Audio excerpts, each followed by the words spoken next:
Welcome to Planet Marzipan Podcast, your fish and Marillion podcast, where we talk about all things in the planet of Marillion and fish. I'm Mezza, and here's my mate, Craig Houston. Hello and welcome to Planet Marzipan. I'm Mezza. I'm here with my good friend, Craig. Hello, sir. And we are here with our friends from the last episode, Stuart Clyde. Hi, everyone. Lovely to be back. Hi, Stuart. Welcome back. And Mikey Kay. Hello again. Hello again, sir. We are here, as you can see, to talk about Fish's second single from Internal Exile. Mikey, do you want to give us a rendition of what it's called? Credo. You need to do it with the accent, Mikey. Credo! Yes, there you go. That's what we're here to talk about. The second single from Internal Exile, Credo, released on the 2nd of December 1991. Ooh, no. That's what I've got. What have you got? It came out between Christmas and New Year. Did It came it? out after Christmas. Yeah, it came out after Christmas. Yeah. Because it was about the, I think the 30th A or soft something like that. launch then, was it? Yeah, because it... I think it was the 4th, was it? Or thereabouts. It came out in 1991, folks. That's all we can say for sure. I mean, it says 23rd of December on Wikipedia, but that's not, it's not, it was the week after. Yeah, so about the 30th of December. Yeah. I remember being between Christmas and New Year, because that's when it was, the chart was weakest. If you know different, Shall we listeners, say. please put it in the comments for this episode. Well, we had the album for a while then, hadn't we? Because the album came out in October, so we were used to the track by then. Stuart, Credo is a song. Love it. Absolutely love that song. I think it's the perfect build-up arrangement-wise. At the beginning, you've got that great big pedal bass sound, and it's just hitting that same note for... It's actually, I counted it out, it's about 1:40 that the bass doesn't actually move off that note, just pinning everything down, building up that tension. So, you're a good bit of time before it moves on to the next bit and that release of tension, but I'll maybe come back to that in a wee while. But I think Credo is up there with the likes of all the big Genesis singles and the Peter Gabriel singles and stuff. It's true to form, it's true to the genre that we know and love, but it's also commercial enough to really warrant its place in the charts, and holds its own. I think it's great. Really, really cool. Fantastic. Mikey, what do you think of Credo? Absolutely adore it. I think it still probably sits about top 5 Fish songs easily. And again, like Stuart said, like musically, it's very diverse, it's very driving, but still quintessentially Fish. And it's got that commercial drive that Fish leans into. And I think it's all the better for it. It's just perfect. It really bloody well is. And like I said in the previous pod, that it really should have been the lead single from the album. I think it would have given the whole campaign a different driving force. I really do. I think we would have seen things play out slightly differently, maybe not 100% differently, but certainly slightly differently. I think the album would have performed much better off the back of this. Yeah. Craig, what do you make of Credo? This would have, in an alternate reality, this would have done him all measure of good as being the lead single from the album, because I think it would have crossed over to a lot of the traditional rock crowd that he might have lost a little bit. Yeah. Possibly the Iron Maiden kind of fans and stuff like that, who are like the traditional, where it's a driving song. It's like Mikey said, it's commercial, it's sing along. I think it could cross over a few different fan bases with this, and I think it would have cemented his fan base, who looked at Internal Exile and went, what the hell? This would have kept so many more people on board. And it's been an absolute live staple. Like Internal Exile has. I'm not taking the quality of the song away from Internal Exile, but as a single and as a commercial piece, and something that the rock radio and stuff like that could have got behind earlier, rather than when they did it, when the album was a bit of a damp squib coming in like 21 or whatever it was, and Polydor kind of panicking a bit. And it's fantastic. It is. I mean, I love it live, and I do prefer the original version to his updated 1995 version from Yin and Yang. Okay. I think I've been quite critical in the past on other podcasts of the Marillion early singles, in that some of them were very, very out and out singly, and going for that very pop genre. I don't feel as if the Fish singles have done that in anywhere near the same way, and Credo is an absolute cracking example of that. It's very true to form, very true to genre, and but it sounds great. And like you said, Craig, a really great crossover that could have attracted an awful lot more people into the camp. I think you're going to eat those words in the next podcast, Stuart, about Fish singles not going for the pop angle, but for this one, Stuart, it certainly applies. Have you played Credo as part of Still Marillion? But Still Marillion have not yet played Credo, but we are thinking, what could we do next year? And we're thinking about bringing some more Fish solo stuff into the set, and that's certainly one that's been banded about, and I would love to have a pop at it. Because you've done a bit of Internal Exile, didn't you, when you did was it the Exile on Princess Street version? Yeah. We did a song, Exile on Princess Street, that was part finished, or only part written, and we took the song in the demo version and padded it out a little bit, and then wrote a second half ourselves. We recorded it just in our studio, just for a bit of a laugh, and then we gigged it, I think maybe just the once, in Edinburgh, very close to Princess Street, and it was great. So I think that's also something that we'd like to bring back again as a wee curio sometime in the future. Yeah, definitely. I think you've done it more than once. I'm sure we've seen it. I think we've seen it. I think we've seen it. Yeah, I might have seen it in Edinburgh. I think the previous lineup, maybe about 8 or 9, 10 years ago, perhaps, did a version of it in Edinburgh. But I think the one that we rewrote, I think, might have only been played once, maybe twice. That was maybe a couple of years ago now, I think. Okay. Yeah, it's a great track. I mean, it's Dick Simmons, Bolt, Usher composition, and you can really tell, can't you, that it's a proper band, band song. Just what the guys have said, the chorus is a real rock chorus. I'm not as big a fan of it as you guys are, if I'm honest. I like it live, but it's, I don't know. I like it live if it stops at 6 minutes. Oh, sorry, 7 minutes. Yeah. If it's shorter than State of Mind, you mean live? Yeah.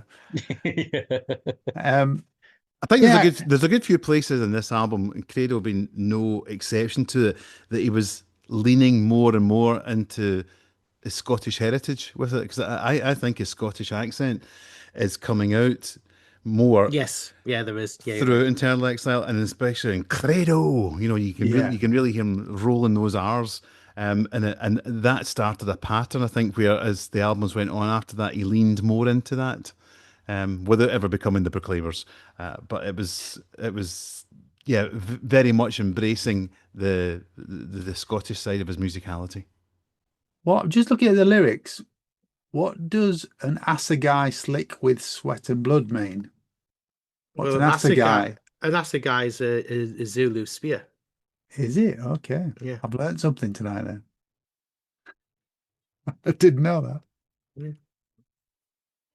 Yeah. It's another live favourite, isn't it, really? It's kind of been a staple of his set from release. Yeah, who doesn't love to sing along at the end of it? Yeah. It's grand. We've actually managed to wangle our way into singing Credo over another one of the songs that we do live at the moment. It's nothing to do with Credo, but that whole Credo thing just fits into what we're playing at the time. So we've managed to squeeze it in there because everybody loves a good sing along at the end of a tune. What's the video like, Greg, for Credo? The video is actually quite good. You know, back to Fish in a Scottish castle where he's got lots of video screens, and it's very of the moments, like, you know, all the scenes of the Gulf War and satellite TV and all the rest of it. It's very literal video for it. So he's all pensive, sitting around and watching all this. It's actually it's a canny little video. It is a canny little video. And it fits the song perfectly. And that was, to be fair, that was actually played quite regularly on things like you got a few showings on the chart show, and it was playlisted a bit on like VH1 and MTV a bit, not loads. Yeah, we But definitely saw that a lot more than what we did Internal Exile. I think the only other time I saw Internal Exile offhand was the week it came out. They actually played some of the video on Top of the Pops. But that's as far as it went. I don't think they only played a bit of it, but it was the only time I remember seeing it at the time. But yeah, this video is it just looks like whatever budget they were going to use on Internal Exile. And they kind of like siphoned some of the money off and put it into the Credo video. It's just very polished, and like Craig says, it's very literal. And it reestablishes him as this powerful frontman, as quite rightly it should. Whereas in the Internal Exile video, it was just like, oh, we're having a bit of a, you know, this was like serious Fish delivering a song really, really well. I love the video and I love the song. It's fantastic. Really I think the video still holds up quite well, to be fair. Oh, very much so, yeah. For what it is, yeah. Yeah. What about the B-side then, Poet's Moon? Mikey. Fucking love that as well. Okay. Copy and paste this, don't we? It literally is copy and paste. I actually prefer Poet's Moon to Carnival Man, in all fairness. Again,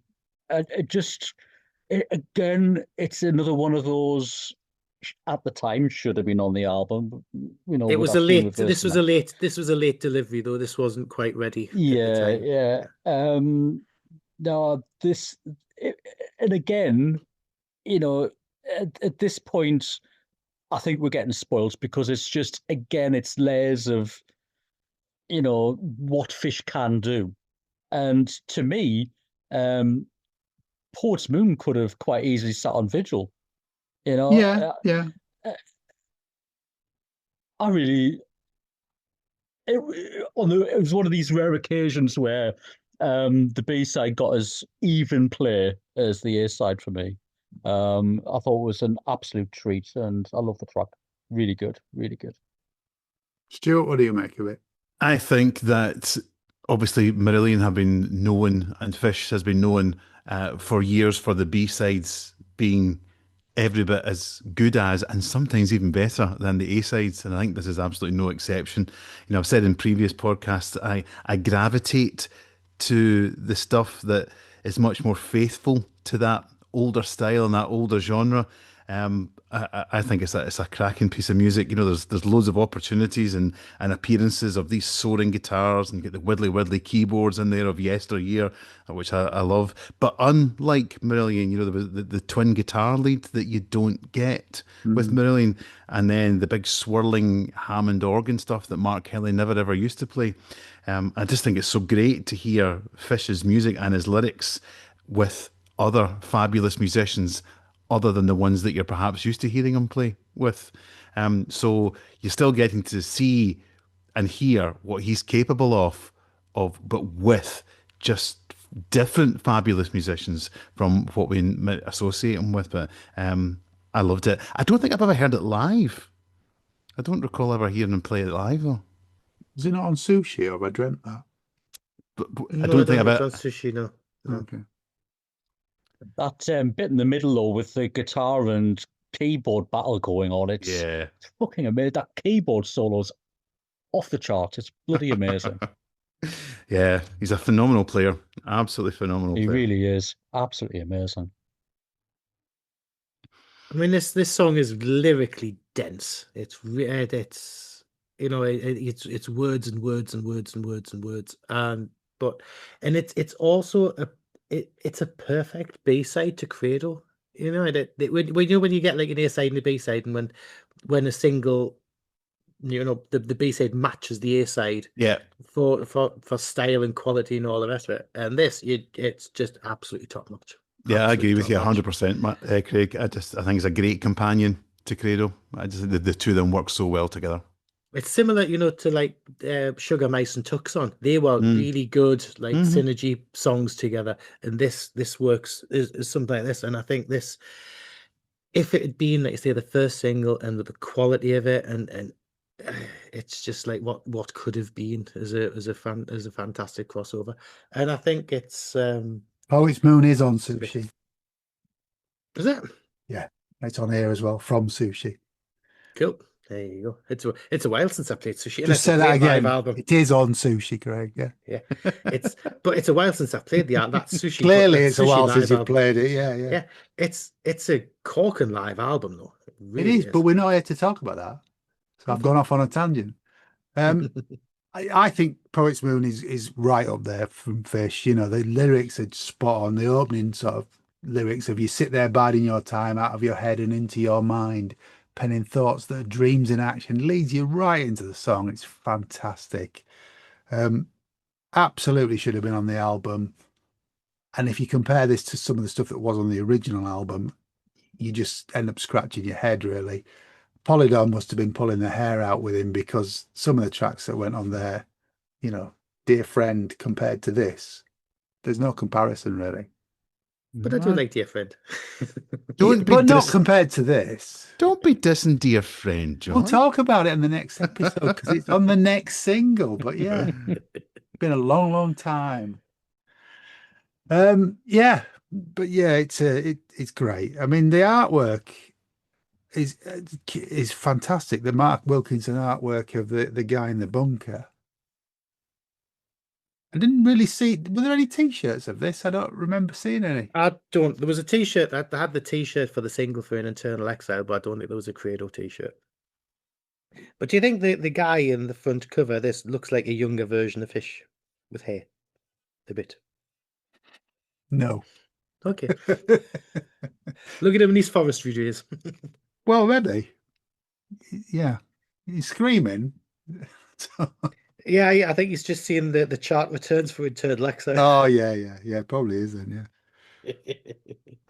But yeah, it's an absolute classic Mark Wilkinson cover. It really is. And you know, the back of it with the cross on the back sleeve. It's an iconic image. It really is. And your formats wise, what we've got for this, there was no cassette single this time round. They leaned into, there was a 7-inch, there was a 12-inch, there was a 12-inch box set with a poster that was like massive. What is the poster? Is the album? Is it the single? It's the single cover. It's a single cover. It's a single cover. Yeah. I mean, it's beyond. It's bigger than one of those. It's tube almost, poster size. I think it's half fly poster size. It is massive. It is huge. Yeah, and let's say there was a normal 12-inch as well as the box set 12-inch, and there was a CD single. CD which was a digipack. Yeah.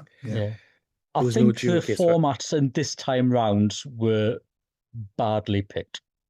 I think probably CDs were still in quite expensive production, so the 2 CD format hadn't quite kicked in yet. But I think 2 12-inches, I think the 2 12-inch thing hampered the sales somewhat. I think a cassette single would have been the more sensible move. Or doing a picture disc as well as the box set. Or doing a picture disc, yeah.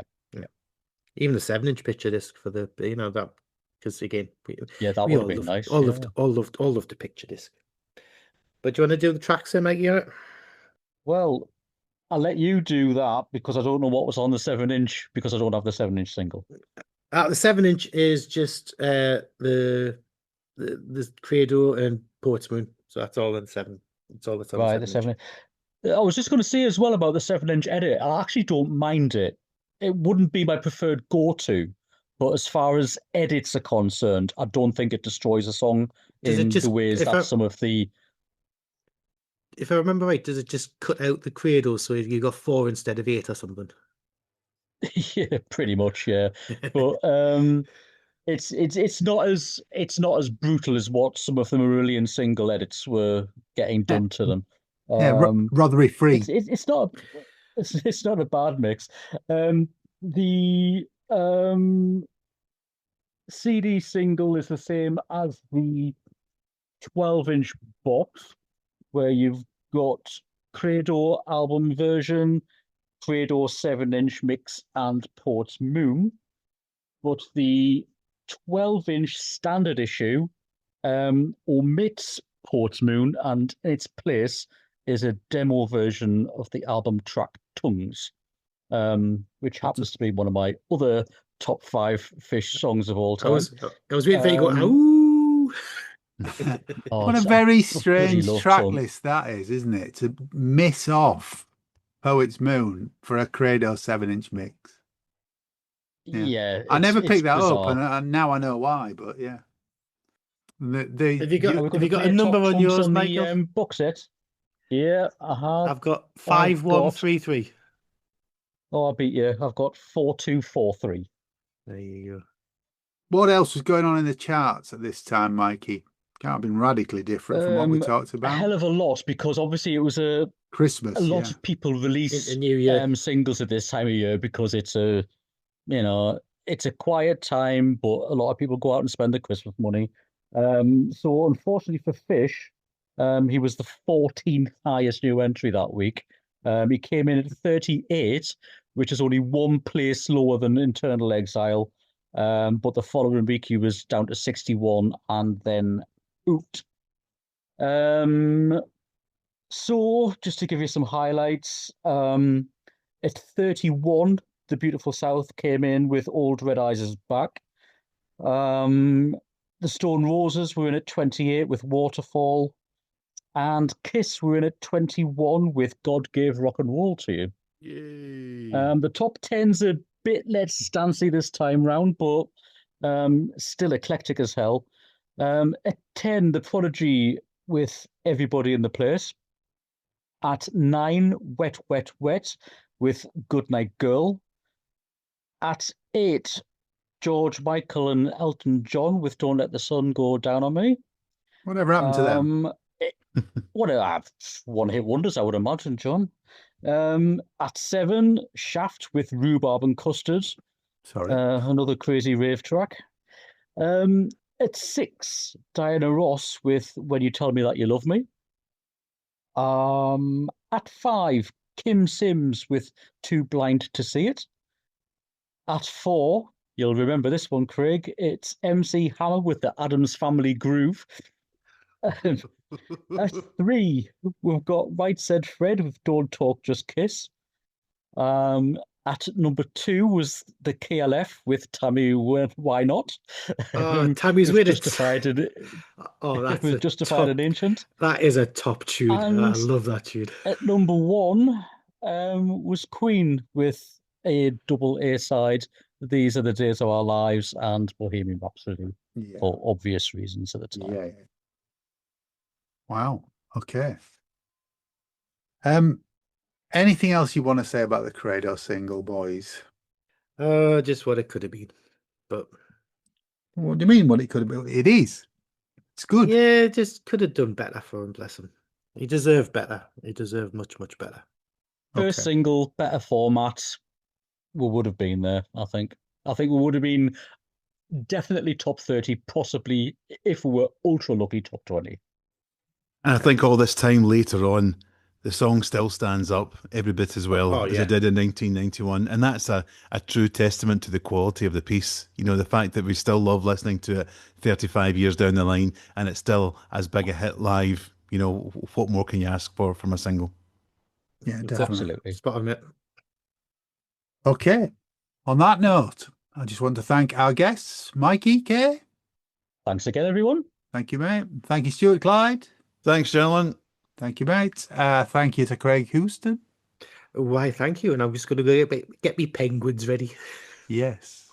For the next episode, you know what's coming, folks. All that remains to be said is good night from me. And it's good night from him. Take care. Stay alive. Woohoo. Thanks for listening to Planet Marzipan Podcast. Please like and subscribe from whichever platform you get your podcasts from. You can contact us at planetmarzipanpodcast@gmail.com and check out marillion.com, fishmusic.scot for all the good stuff.